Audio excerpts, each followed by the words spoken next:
Friend, आज के इस लेक्चर में हम जो है वो केमिस्ट्री का बहुत मोस्ट इम्पॉर्टेंट टॉपिक मोल को हम समझेंगे।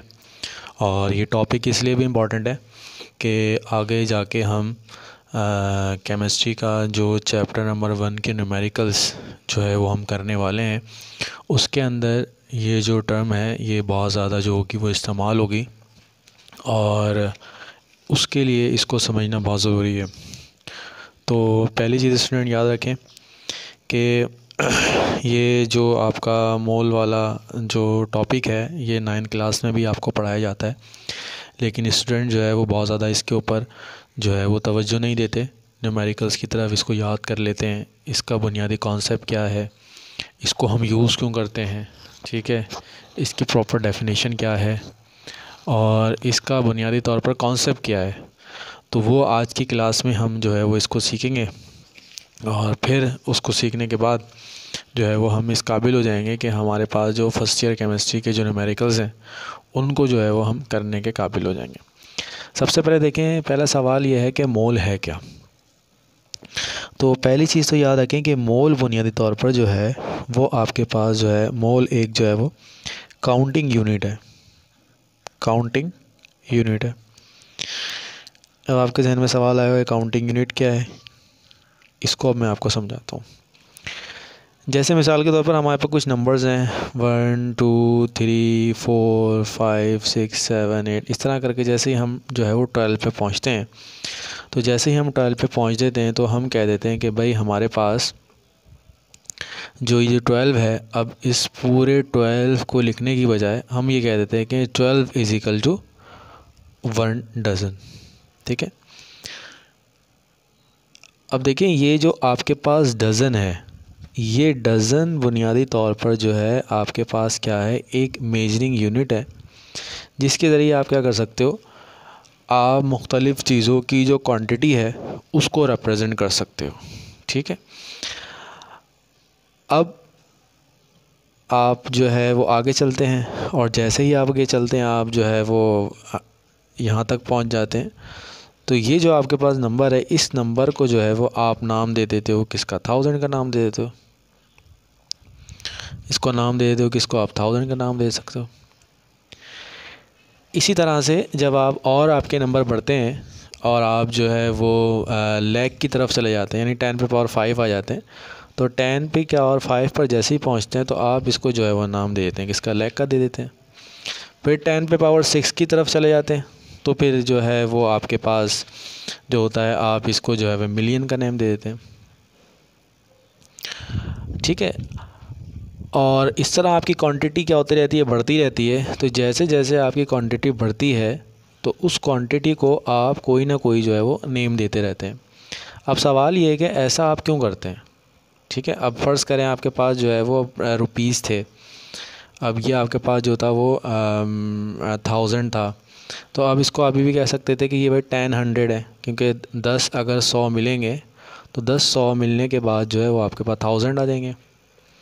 तो सबसे पहला सवाल ये था कि आपने जो है इसको 1000 का नाम क्यों दिया। ठीक है, इसी तरह से जब लैख के ऊपर पहुँचे तो अगर आप इसको अभी है वो आप इसको कह सकते थे कि भाई आपके पास जो है वो 100,000 है, 100,000 जो है वो बढ़ा, तो जैसे ही 100,000 हुआ तो वो आपका लैख बन गया।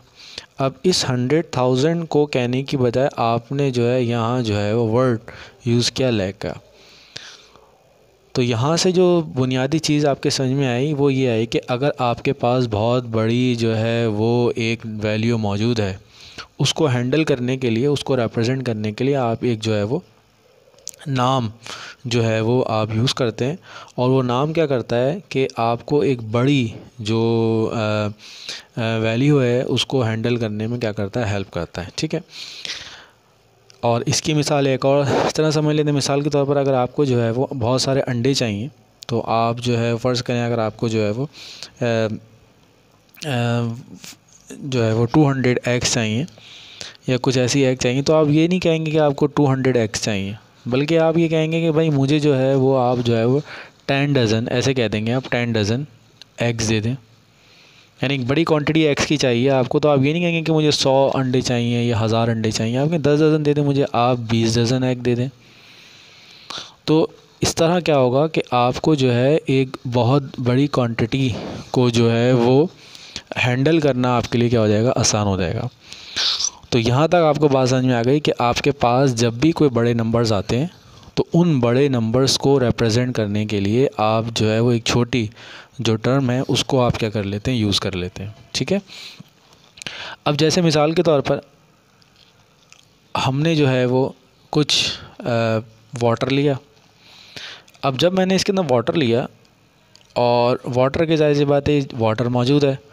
अब वाटर के जो है वो इसके अंदर क्या मौजूद है, मॉलिक्यूल्स मौजूद होंगे। अब मैंने आपसे पूछा कि इसके अंदर जो है वो कुछ मॉलिक्यूल्स मौजूद हैं। ठीक है। अब जब साइंटिस्ट ने इसकी कैलकुलेशन की तो यहाँ तो जो है बात जो है ना मिलियन में थी, ना बिलियन में थी, ना ट्रिलियन में थी। यहाँ तो बात हेक्सिलियंस में थी, यानी कि उनके अंदर जो नंबर ऑफ़ एटम्स, मॉलिक्यूल्स और पार्टिकल्स की तादाद थी वो बहुत ज़्यादा थी। अगर हम यहाँ एक वाटर का मॉलिक्यूल मौजूद है तो क्या हम क्या ये कह सकते हैं कि जहाँ एक वाटर का मॉलिक्यूल मौजूद है।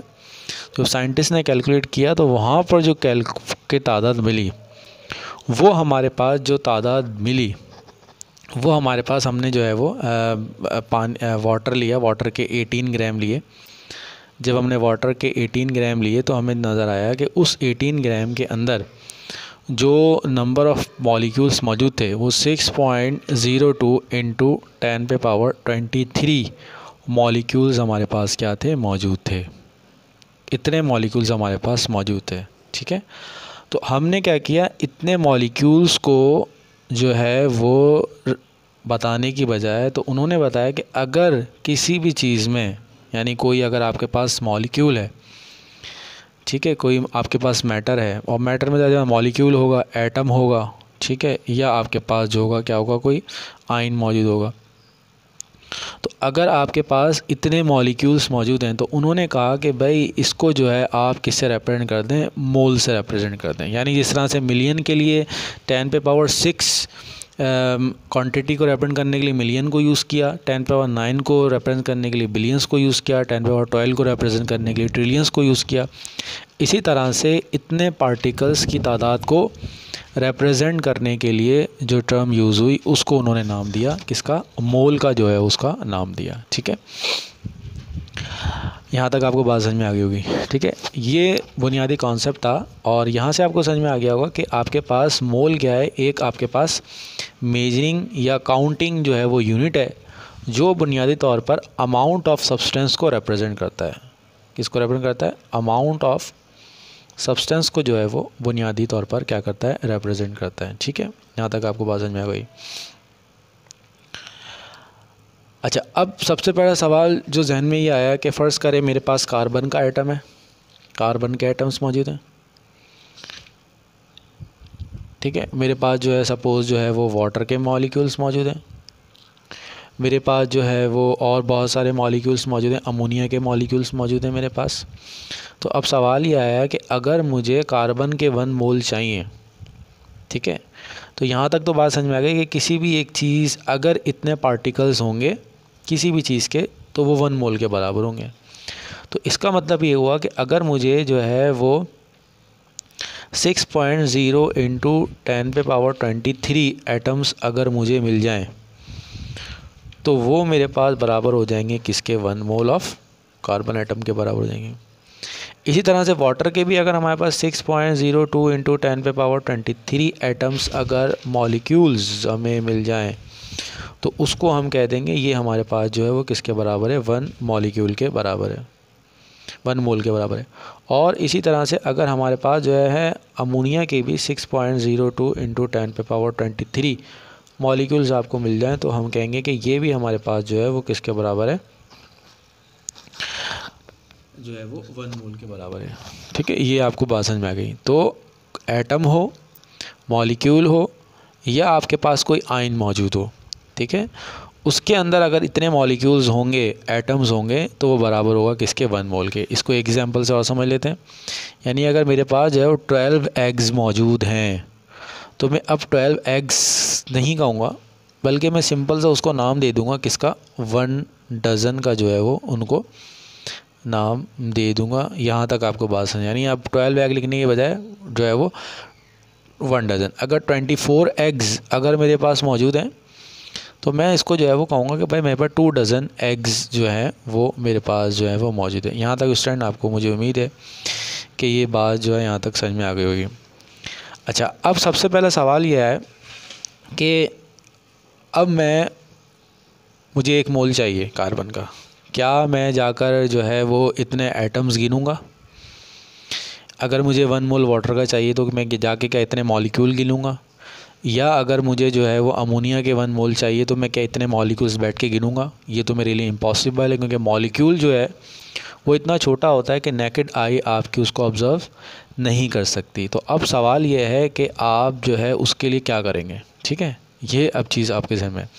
अब इसके लिए मैं आपको एक एनालॉजी से इसको समझाता हूँ। इसके लिए साइंटिस्ट ने क्या कॉन्सेप्ट यूज़ किया, इसके लिए देखें। इसको समझने के लिए सबसे पहले ये चीज़ है आपके पास कि अगर हमारे पास जो है वो फ़र्ज़ करें एक मुर्गी है और मुर्गी के मेरे पास जो है वो 12 अंडे 12 एग्स मेरे पास मौजूद हैं, तो वो 12 एग्स जो हैं वो बराबर होंगे किसके? 1 डज़न के बराबर होंगे। इसी तरह से अगर मेरे पास डक है और डक के भी अगर मेरे पास 12 एग्स मौजूद हैं तो वही बराबर होंगे किसके? 1 डज़न के क्या होंगे? बराबर होंगे। और इसी तरह से अगर मेरे पास जो है वो पिजन है, कबूतर है, और कबूतर के भी जो है वो मेरे पास 12 एग्स हैं तो वो भी बराबर होंगे किसके? 1 डज़न के। अब स्टूडेंट ये तो चीज़ हो गई। अब देखें इन सब में जो सबसे कॉमन चीज़ है वो ये है कि अगर हैन है, हैन का भी अगर एक अंडा है तो फ़र्ज़ करें उस हैन का एग जो होगा वो इतना बड़ा होगा और उसको हम कह देंगे ये आपका फ़र्ज़ जो करें 10 ग्राम आपके पास है। ठीक है, और अगर मेरे पास डक है तो मैं कह दूंगा भाई ये तकरीबन जो है 20 ग्राम इसका जो है वो के बराबर है। और अगर मेरे पास पिजन है तो मैं इसको कह दूंगा भाई 3 ग्राम का ये एग है। अब देखें,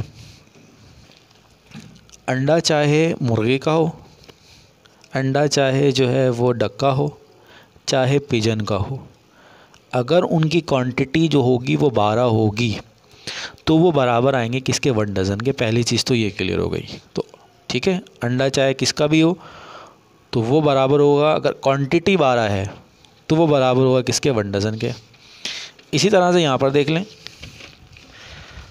मॉलिक्यूल किसी का भी हो, चाहे जो है वाटर का हो, चाहे अमोनिया का हो, चाहे कार्बन का हो, अगर इतनी क्वांटिटी होगी तो वो बराबर हो जाएगी किसके बराबर हो जाएगी? 1 मोल के बराबर हो जाएगी। पहली चीज़ यहाँ से आपको क्लियर हो गई। और दूसरी चीज़ अब यहाँ पर देख लें, हर एटम का, हर अंडे का कोई ना कोई मास है। ठीक है, ठीक है, और इसी तरह से डक का अंडा है उसका भी एक मास है। तो यहाँ से साइंटिस्ट ने कहा कि भाई हम जो है वो एटम या मॉलिक्यूल को तो नहीं गिन सकते, लेकिन अगर हमारे पास इनके जो एटॉमिक मासेस हैं, क्या है इनका? कार्बन का जो एटॉमिक मास होता है वो आपके पास जो होता है एटॉमिक मास यूनिट 12 होता है। अगर हम कार्बन के 12 ग्राम ले लें, यानी लैब में गए और लैब में जाने के बाद मैंने कार्बन लिया, कार्बन का एटॉमिक मास 12 होता है, वो फिक्स अमाउंट होती है, और जाकर मैंने अगर जो है वो 12 ग्राम मेजर कर लिए तो उस 12 ग्राम के अंदर हम कहेंगे कि ये जो 12 ग्राम है वो बराबर है किसके? 1 मोल के। और इस 1 मोल में जो पार्टिकल्स की तादाद होगी वो 6.02 इंटू 10⁻23 होगी। इसी तरह वाटर है, वाटर का जो मॉलिक्यूलर मास होता है वो 18 होता है। अगर हम 18 ग्राम ले लेंगे तो 18 ग्राम में आपके पास जो बराबर होगा किसके? 1 मोल के बराबर होगा, और उसके अंदर जो आपके पास मॉलिक्यूल्स की तादाद होगी वो इतनी होगी। और इसी तरह से अगर आपके पास जो है वो अगर आपके पास जो अमोनिया अगर आपके पास आ जाए तो अमोनिया के अंदर भी आपके पास जो पार्टिकल्स की तादाद है वो अगर आपके पास 17 ग्राम अगर अमोनिया के होंगे, क्योंकि मॉलिक्यूलर मास अमोनिया का 17 होता है, अगर इतने आपके पास पार्टिकल्स होंगे तब जाके जो है वो बराबर हो जाएगा किसके? 1 मोल के जो होगा वो बराबर हो जाएगा। अब स्टूडेंट आपके जहन में फ़ौरन एक सवाल आया होगा कि देखें इसके, अब अगर इसको हाइड्रोजन को भी ले लेते हैं, अगर हाइड्रोजन का 1 ग्राम है, हाइड्रोजन है, और अगर हमें इसके 1 मोल लेने हैं तो हमें हाइड्रोजन के 1 मोल के लिए 1 ग्राम लेना पड़ेगा और 6.02 इंटू 10⁻23 एटम। अब आपके फ़ौरन जहन में ये आएगा 1 ग्राम है तब भी आपके पास जो है इतने पार्टिकल हैं, 17 ग्राम है तब भी इतने पार्टिकल हैं, 18 ग्राम है तब भी इतने पार्टिकल हैं, 12 ग्राम है तब भी इतने पार्टिकल हैं। तो सिंपल सी चीज़ इसके ये है कि आपके पास जो है वो,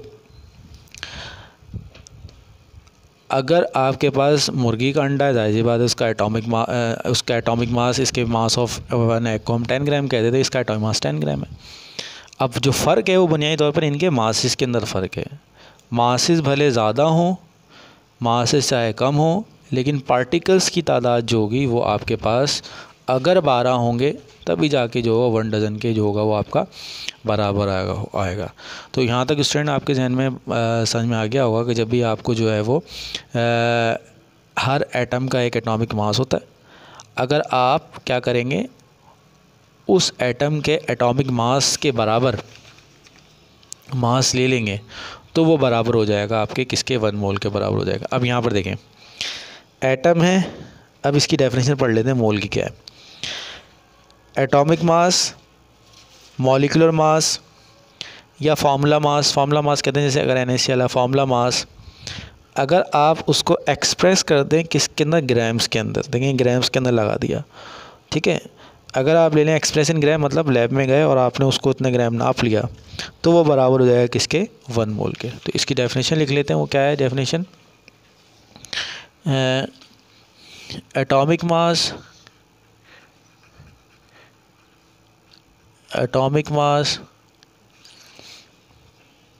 molecular mass,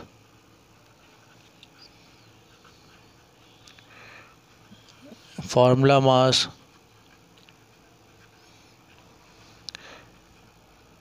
express in gram. अगर आप उसको एक्सप्रेस कर देंगे एक्सप्रेस इन ग्राम तो ये आपके पास जो होगा उसको हम कहेंगे ये आपके पास जो है वो 1 मोल है, ठीक है।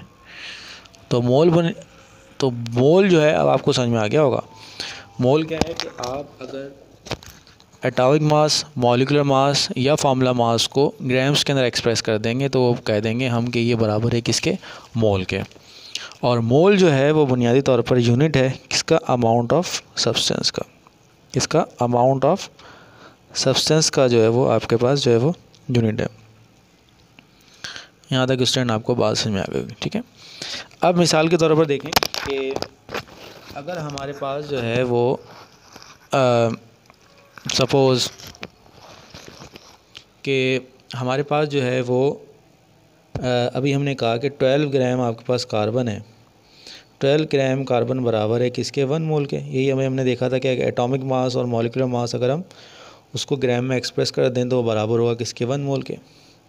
अगर आपके पास जो है इसके सपोज़ 24 ग्राम हो, ग्राम ऑफ कार्बन, तो ज़ाहिर सी बात है क्योंकि डबल हो गए तो इसमें जो मोल्स होंगे वो आपके पास क्या होंगे, 2 मोल्स होंगे।